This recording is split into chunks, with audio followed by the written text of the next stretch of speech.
Adar TV, inspirasi masa kini.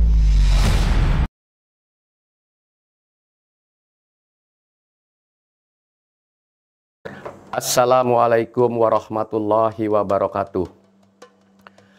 Alhamdulillahirabbil alamin, wassalatu wassalamu ala asrofil anbiya'i wal mursalin.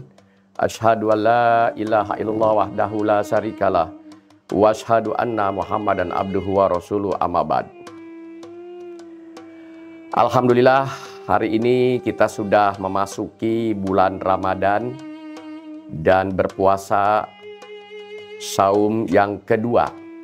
Kesempatan ini Omar ingin menyampaikan kultum dengan tema Ramadan Jembatan Emas untuk menggapai ketakwaan. Seperti kita maklumi, dalam surat Al-Baqarah ayat 183. A'udzubillahi minasyaitonirrajim. Bismillahirrahmanirrahim. Ya ayyuhalladzina amanu kutiba alaikumussyam kama kutiba alal ladzina min qablikum la'allakum tattaqun. Hai orang-orang yang beriman, diwajibkan atas kamu berpuasa sebagaimana telah diwajibkan kepada orang-orang sebelum kamu agar kamu bertakwa. Hadirin, kenapa kita mesti berpuasa? Ternyata puasa adalah proses atau merupakan jembatan untuk kita mencapai ketakwaan. Kenapa harus bertakwa? Kenapa kita harus berpredikat takwa setelah usai puasa Ramadan? Kalau Omar sekarang katakan usia 60, dipotong balik 15, jadi udah 45 kali kewajiban saya berpuasa. Pertanyaannya, sudahkah bertakwa?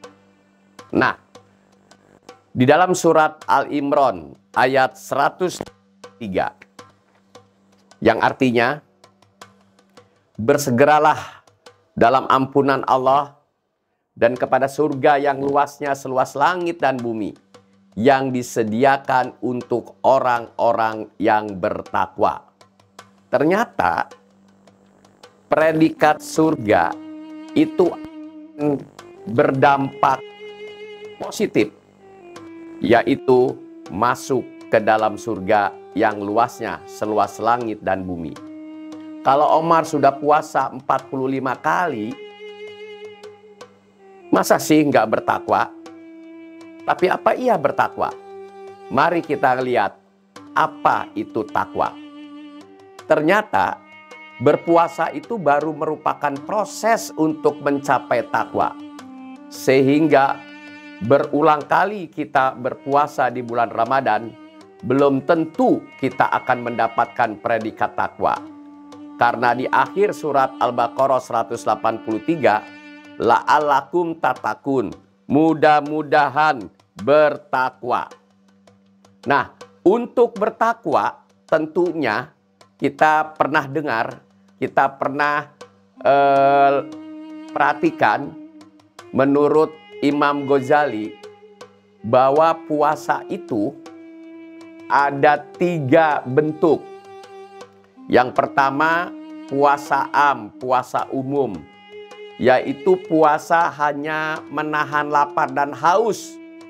Kalau saya bilang itu puasa fisik, puasa hanya menahan lapar dan haus.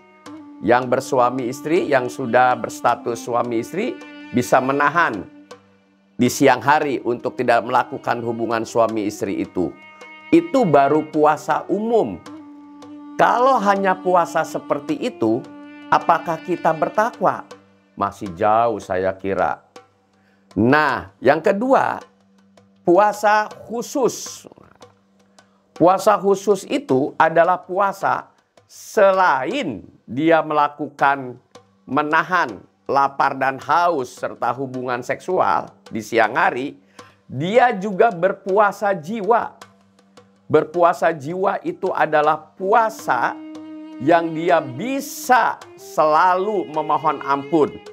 Wasari'u ila magfiratim min rabbikum wa jannah arduhas samawat wal ardu uidat lil muttaqin.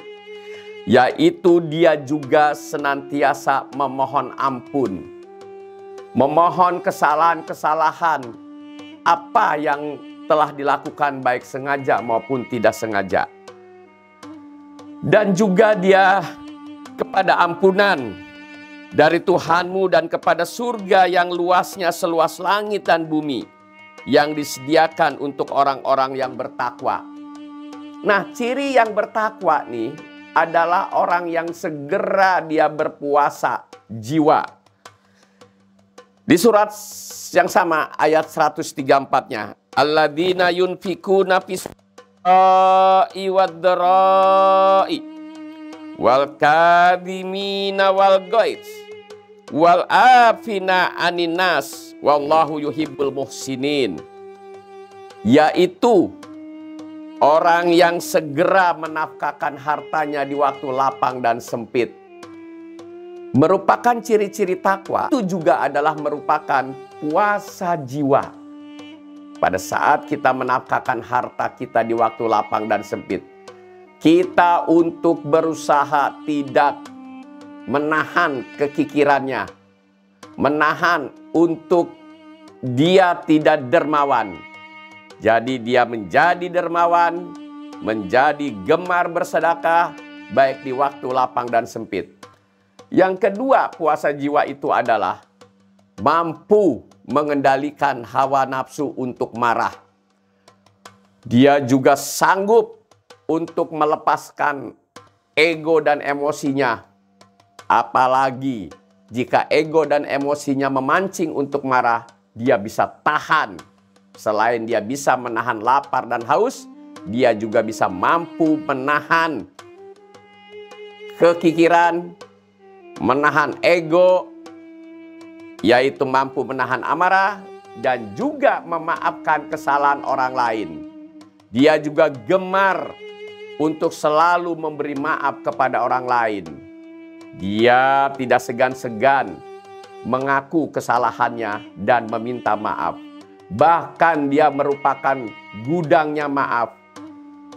Sebelum dia minta maaf, memaafkannya sudah terlebih dahulu. Wallahu yuhibbul muhsinin. Dan dia juga selalu berbuat kebajikan. Nah, ciri-ciri orang takwa itu adalah sedang berpuasa atau sedang dia menahan, mencegah dari hawa nafsu. Yang ketiga, menurut Imam Ghazali adalah puasa khusus bil khusus.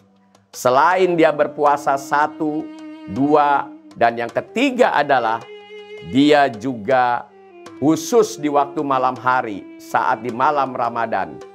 Dia gemar untuk iktikaf, istilahnya tahajud, sholat malam. Selain dia bertarawih, mengikuti bersilaturahmi di masjid, dia juga mengadakan itikaf dengan sendiri.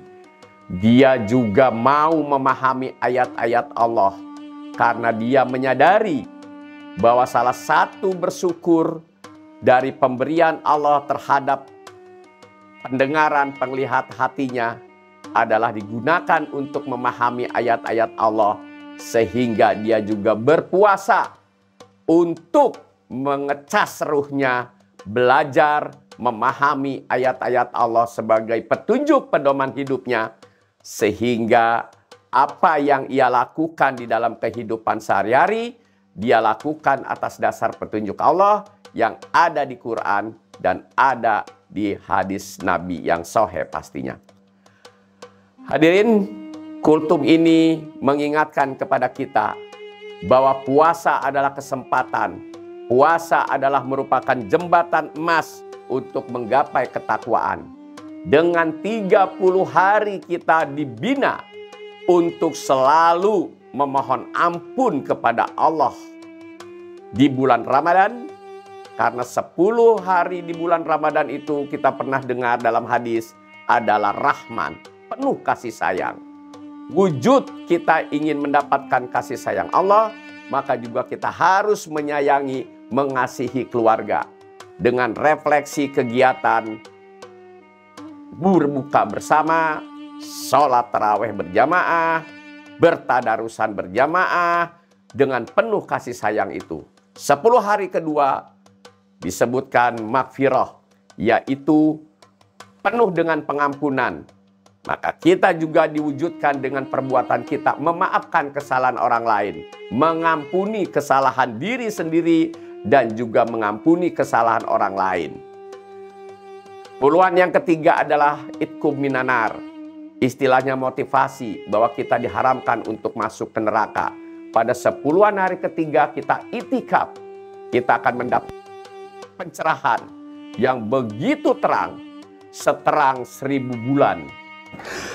Dalam surat Al-Qadar, a'udzubillahi minasyaitonirrajim, bismillahirrahmanirrahim. Inna anjalnahu fi lailatul qadrs. Wa ma adraka ma lailatul qadrs. Lailatul qadri khairum min alfi syahrin. Tanazzalul malaikatu waruhu fiha bi'idni rabbihim min kulli amrs. Salamun hiya hatta matla'il fajr. Tahukah kamu bahwa sesungguhnya Allah menurunkan Al-Quran di malam Lailatul Qadrs, malam penentuan. Mungkin malam yang kita aktif pada 10 hari ketiga. Setelah kita gemar memohon ampun. Setelah kita gemar menafkahkan hartanya di waktu lapang dan sempit. Bahkan kita juga segera untuk mampu menahan amarah. Segera kita memaafkan kesalahan orang lain. Dan segera untuk berbuat kebajikan. Insya Allah, Quran, wahyu Allah, atau petunjuk yang kita mohon kepada Allah agar kita diberi petunjuk. Tahukah apa kamu malam Lailatul Qadar, malam ketentuan itu? Malam ketentuan, malam Lailatul Qadar yang lebih baik dari 1000 bulan. Perumpamaan hadirin adalah seterang 1000 bulan mencair di diri kita. Petunjuk dan merupakan maghfirah untuk kita. Nah, mudah-mudahan kita bisa melakukan puasa baik secara umum, menahan lapar dan haus, berpuasa jiwa kita, untuk segera menafkahkan harta kita, baik di waktu lapang maupun sempit, menahan amarah, memaafkan kesalahan orang lain, dan juga kita tidak lupa memahami Al-Quran melalui tadarus, tadabur. Karena malam-malam yang aktif memahami ayat Al-Quran merupakan malam, merupakan waktu yang tepat untuk mendapatkan penjelasan dari Allah. Sebagai penjelasannya, semoga kultum hari ini memberi manfaat buat kita semua. Billahi taufiq wal hidayah. Wassalamualaikum warahmatullahi wabarakatuh.